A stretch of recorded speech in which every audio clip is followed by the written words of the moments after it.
오늘 우리가 나눌 이야기는 한 남자의 삶과 죽음, 그리고 그 너머의 세상에 관한 경이로운 기록입니다.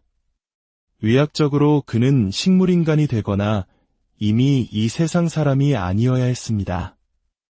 유료 기록에 따르면 그의 심장은 1시간 45분 동안이나 멈춰 있었습니다. 이는 명백한 죽음이었습니다.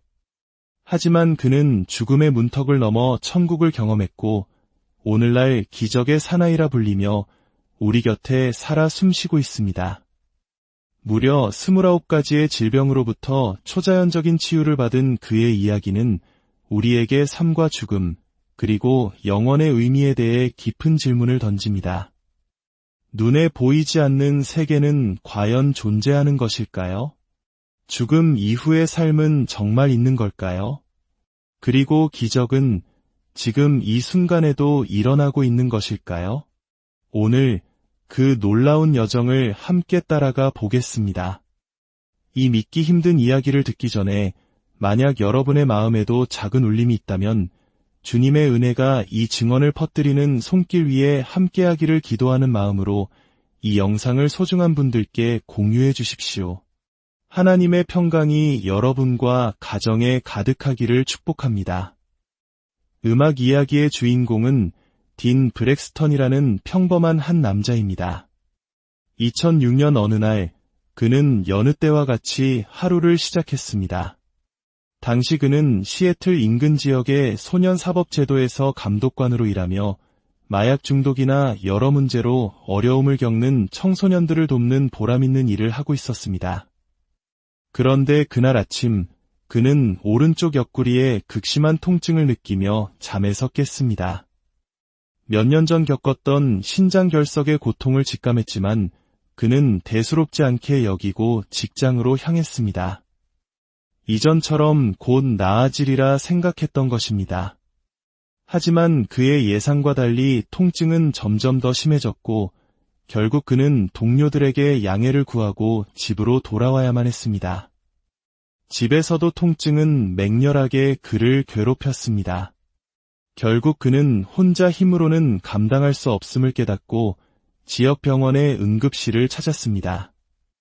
놀랍게도 그날 응급실은 텅 비어 있었습니다.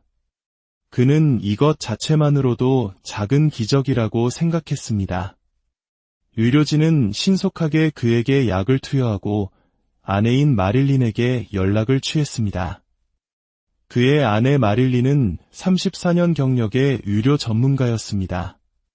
남편의 상태에 대한 연락을 받고 병원으로 달려온 그녀는 의료진이 신장결석을 분쇄하는 시술을 결정했다는 소식을 듣게 됩니다. 초음파 쇠석술이라 불리는 이 시술은 특수장비로 결석을 잘게 부수어 자연 배출을 유도하는 비교적 간단한 치료법이었습니다. 하지만 문제는 다른 곳에 있었습니다. 시술 후 딘의 몸에서 심각한 감염이 발견된 것입니다. 결석 주변에 있던 박테리아가 온몸으로 퍼져나가기 시작한 것이죠. 상황은 급격히 악화되었고 그는 곧바로 중환자실로 옮겨져 강력한 항생제 치료를 받게 되었습니다. 그는 총 13일을 병원에 입원했고 그중 9일은 사투를 벌이는 중환자실에서 보내야 했습니다. 어느 날 저녁 마릴린은 남편과 함께 밤을 보내기 위해 잠시 집에 들러 짐을 챙겨오기로 했습니다. 그녀가 차를 몰고 병원에서 2블록도 채 떠나지 않았을 때 주머니 속 휴대폰이 울렸습니다. 담당 의사였습니다. 수화기 너머로 들려온 목소리는 차갑고 긴급했습니다. 마릴린, 남편의 심장이 멈췄습니다. 지금 의료진이 심폐소생술을 하고 있습니다. 그것은 청천벽력 같은 소식이었습니다. 사랑하는 남편이 지금 죽음의 문턱에 서 있다는 것. 30년 넘게 의료계에 몸담아온 그녀는 그 말이 무엇을 의미하는지 누구보다 잘 알고 있었습니다. 그 절체절명의 순간 그녀는 차를 돌려 병원으로 달려가는 대신 놀랍게도 집으로 계속 향했습니다. 그리고는 전화기를 들고 대학에 가 있는 아들과 딸, 그리고 모든 친구와 지인에게 연락하기 시작했습니다. 그녀의 입에서는 단 한마디만이 흘러나왔습니다. 기도해 주세요. 제발 기도해 주세요. 그녀는 인간의 힘으로는 어찌할 수 없는 상황 속에서 오직 하나님의 능력을 의지하기로 결단했던 것입니다. 그녀의 굳건한 믿음은 절망 속에서 피어난 한 송이 꽃과 같았습니다.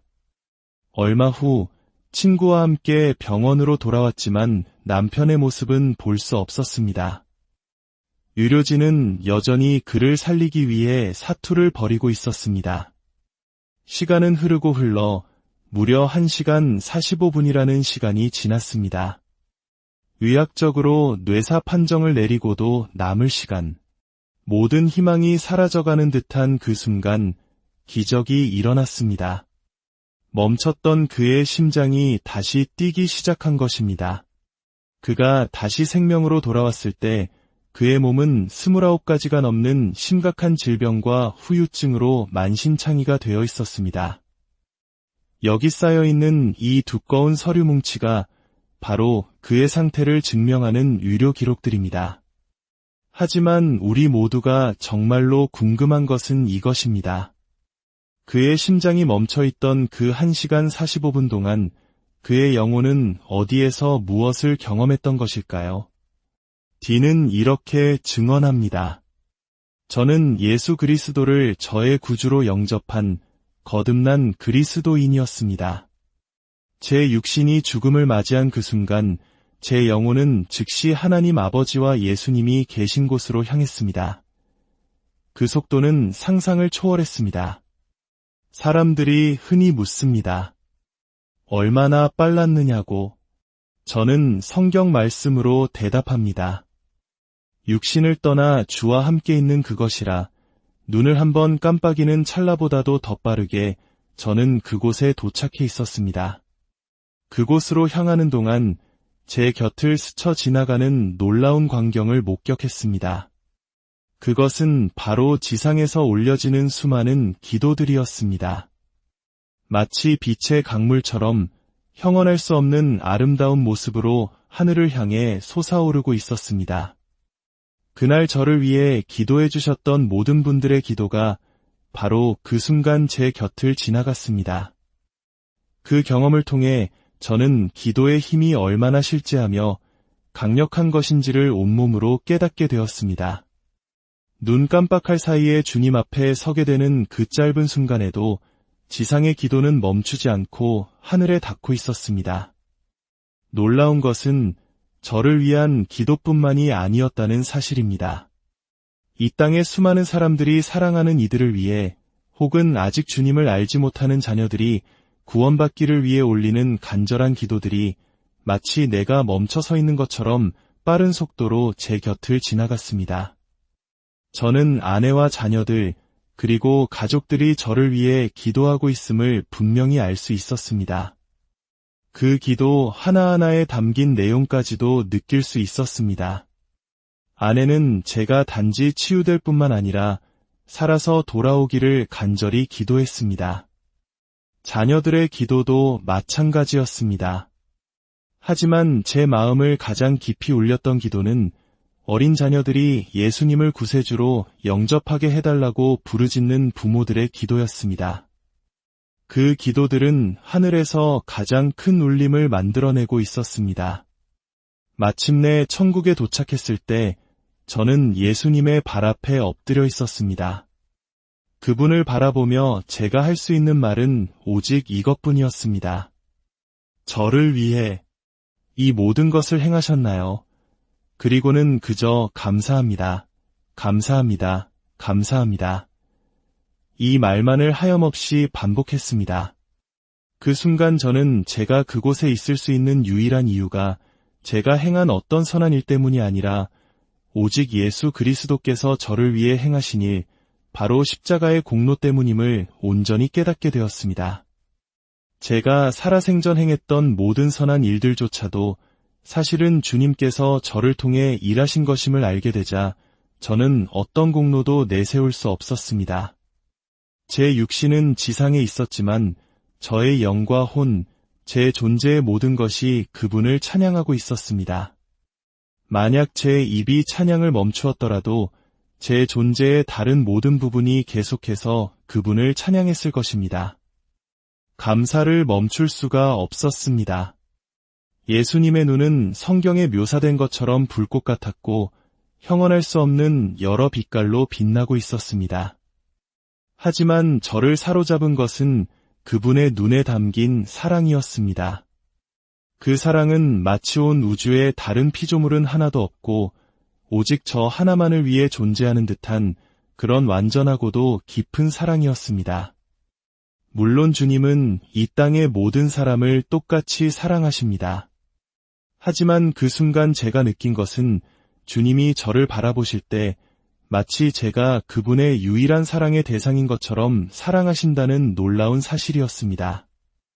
우리는 때로 주님의 사랑이 얼마나 깊고 개인적인지 잊고 살아갑니다. 그 사랑은 당신만을 위해, 바로 당신 한 사람을 위해 특별히 창조된 사랑입니다. 그분의 어느 부분을 바라보아도 마찬가지였습니다. 그분의 발을 바라볼 때 저는 그 발을 통해서도 그 완전한 사랑을 경험할 수 있었습니다. 그분의 손, 그분의 머리카락, 그분의 머리에 쓰인 왕관까지 제가 바라보는 모든 것들이 내가 너를 이토록 사랑한다 고 외치고 있었습니다. 저는 그 사랑을 받으며 제 존재 자체가 그 사랑으로 변해가는 것을 느꼈습니다. 그 사랑은 저의 모든 필요를 채워주었습니다. 배고픔도, 목마름도, 그 어떤 결핍도 존재하지 않았습니다. 주님의 사랑 자체가 완전한 만족이었습니다. 그리고 그곳에서 저는 먼저 세상을 떠난 사랑하는 가족들을 만났습니다. 가장 먼저 저를 맞이해준 사람은 할머니셨습니다. 할머니뿐만이 아니었습니다. 예수 그리스도를 구주로 영접하고 먼저 천국에 간 수많은 세대의 조상들이 저를 환영하기 위해 그곳에 있었습니다. 그것은 이 세상 그 어떤 가족 모임과도 비교할 수 없는 가장 위대하고 감격적인 제회였습니다. 할머니는 제게 두 가지를 말씀해 주셨습니다. 첫째는 이 땅은 너의 영원한 집이 아니며 너는 그저 지나가는 나그네일 뿐이다. 라는 것이었습니다. 이것은 예수님께서도 제게 강조하신 메시지였습니다. 우리는 이 땅에 영원히 머물지 않습니다. 그리고 할머니가 하신 두 번째 말씀은 제 삶을 송두리째 바꿔놓았습니다. 예수님께서 제게 다시 땅으로 돌아가라고 명하셨을 때 할머니는 제게 이렇게 말씀하셨습니다. 돌아가거든 우리 가족들을 최대한 많이 데리고 오너라. 그 말씀을 듣는 순간 저는 가족이 하나님께 얼마나 중요한 존재인지를 새롭게 깨달았습니다. 저는 제 직계 가족 중에서 처음으로 예수님을 믿은 사람이었습니다. 부모님과 형제들은 제가 신앙을 가진 후에도 오랫동안 믿지 않았습니다. 저는 영적으로 또 물리적으로도 가족과 멀리 떨어져 살았습니다. 하지만 할머니의 말씀을 통해 저는 가족 구원의 사명이 얼마나 중요한지를 절실히 깨닫게 되었습니다. 하나님은 우리 각자에게 먼저 자신의 가족에게 돌아가 복음을 전하라고 말씀하고 계십니다. 사탄이 이토록 가정을 무너뜨리려 공격하는 이유도 바로 여기에 있습니다. 가정이 하나님 나라의 가장 중요한 기초이기 때문입니다. 그 경험 이후 저는 형제들에게 다가갔고 78세가 되신 제 아버지께서도 마침내 예수 그리스도를 영접하는 놀라운 기쁨을 맛보았습니다. 한 영혼이 주님께 돌아올 때 천국에서 어떤 일이 일어나는지 아십니까?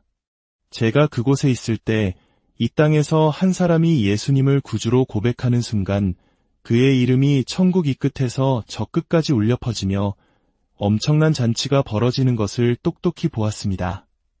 천국에서 제가 또 한 번 충격을 받았던 것은 그곳에 있으리라 생각했던 사람들이 보이지 않았고 반대로 절대 없으리라 생각했던 사람들이 그곳에 있었다는 사실입니다.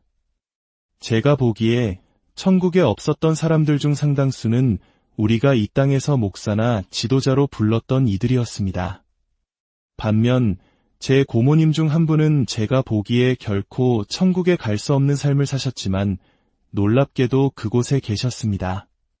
저는 돌아와서 오랫동안 그 이유를 묵상했습니다. 그리고 깨달았습니다. 하나님은 우리의 겉모습이나 직분이 아닌 마음의 중심을 보신다는 것을, 하나님은 우리가 어떤 동기로 그 일을 하는지, 그 마음 깊은 곳에 무엇이 있는지를 정확히 알고 계십니다.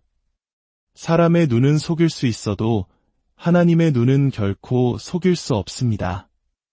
제 고모님은 제가 알지 못하는 마지막 순간의 진심으로 예수님을 영접하셨을 것입니다. 천국에 들어가는 유일한 길은 오직 예수 그리스도를 아는 믿음뿐이기 때문입니다. 천국에서는 이 땅의 영혼들을 구원하기 위한 하나님의 놀라운 전략회의가 끊임없이 열리고 있었습니다. 우리의 기도가 하늘에 닿으면 하나님 아버지께서는 그 기도를 들으시고 예수님께 전달하십니다. 그러면 예수님께서는 천사들과 구원받은 성도들에게 각자의 임무를 부여하시며 이 땅에 파송하십니다.